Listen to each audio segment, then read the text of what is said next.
So we got this twin stem birch today, and on one stem it has our old friend, the previously known as fomentarius, horse's hoof fungus,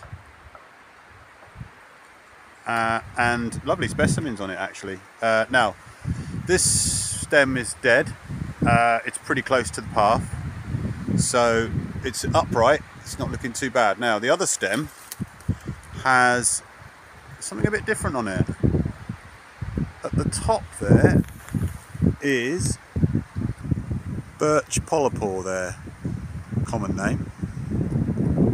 So one stem's got fomes and the other one has birch polypore on it. Path is running round the tree,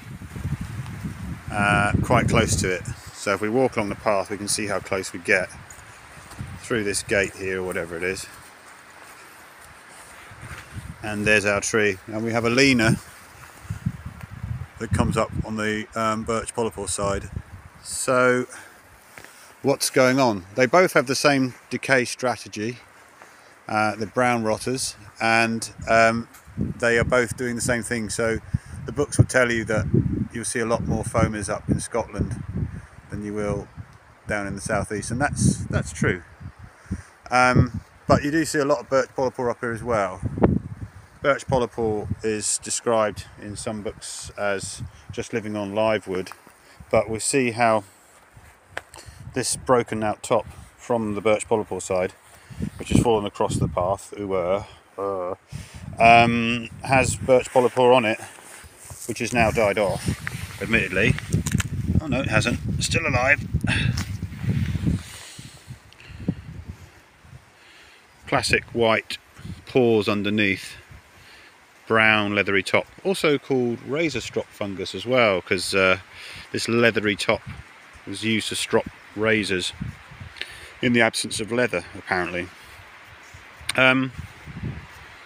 Yeah, it does the same thing as the fomes. So in the fomes fomentarius video, or what was previously called fomes fomentarius, it does exactly the same thing, so we can watch that and look at that if you like.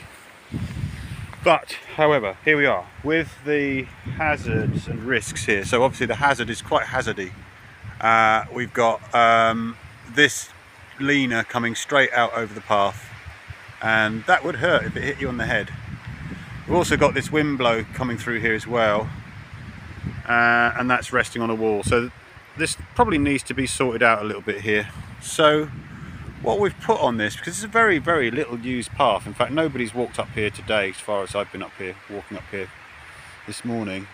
We've decided that it's a low risk-ish area. It's obviously a footpath, so it's reasonable risk.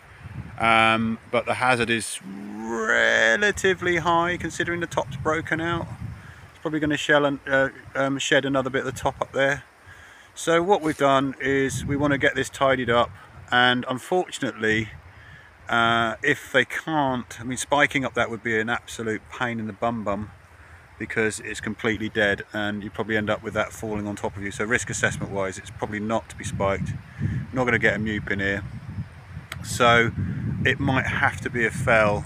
At least try and fell it high and maybe leave these stumps if possible.